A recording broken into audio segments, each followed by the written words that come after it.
Hoy, ikaw! Oo, ikaw kinakausap kita. Ikaw na nakipagbalikan sa ex mo at tinanggap mo pabalik kahit niloko ka na. Kilig na kilig ka pa kasi iniisip mo love is sweeter the second time around. Kilig na kilig ka pa kasi iniisip mo binalikan ka dahil na-realize na mahal ka. Te, mali! Binalikan ka kasi ikaw yung easier choice. Binalikan ka kasi ikaw yung convenient balikan. Binalikan ka kasi hindi nag-work. Yung dapat ipapalit sa'yo. Binalikan ka kasi alam nila na kahit gaano ka nilang gagugaguhin, tatanggapin mo pa rin sila kasi hindi mo ganun kamahal yung sarili mo eh.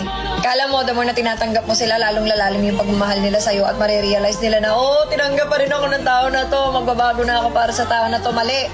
The more na tinatanggap mo sila, the more na pinapatawad mo sila, the more na tinuturuan mo sila na pwedeng ginaganyan-ganyan ka lang nila.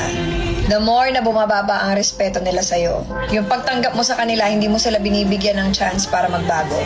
Binibigyan mo sila ng chance na ulitin nila kung paano kanila ginago. Damn! Grabe yung mga kabasya, no? Di ba napaka-real talk nun? Yung mga taong akala mo kapag binigyan mo ng second chance ay akala mong totoo na talagang magbabago na sila, na hindi na nila uulitin yung mga pagkakamali nilang nagawa sa'yo sa relationship niyong dalawa. Di ba? May mga taong ganito na kung sino pa yung talagang totoong nagmamahal, na kung sino pa yung mga taong talagang handang magsakripisyo, ay sila pa yung kadalasan o madalas na niloloko o hindi binibigyan ng pansin. Di ba?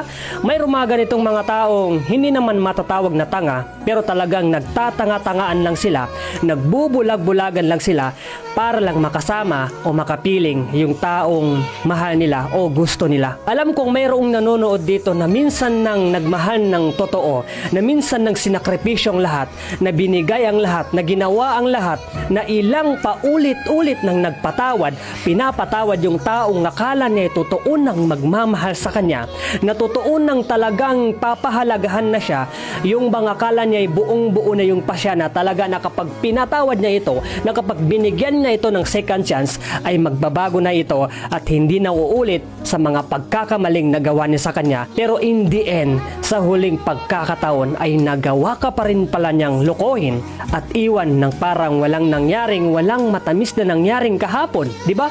Aminin mo man o hindi, pero alam kong naranasan mo ito. Alam kong naranasan mo yung mga ganitong experience o karanasan na hindi mo makakalimutan sa buong buhay mo.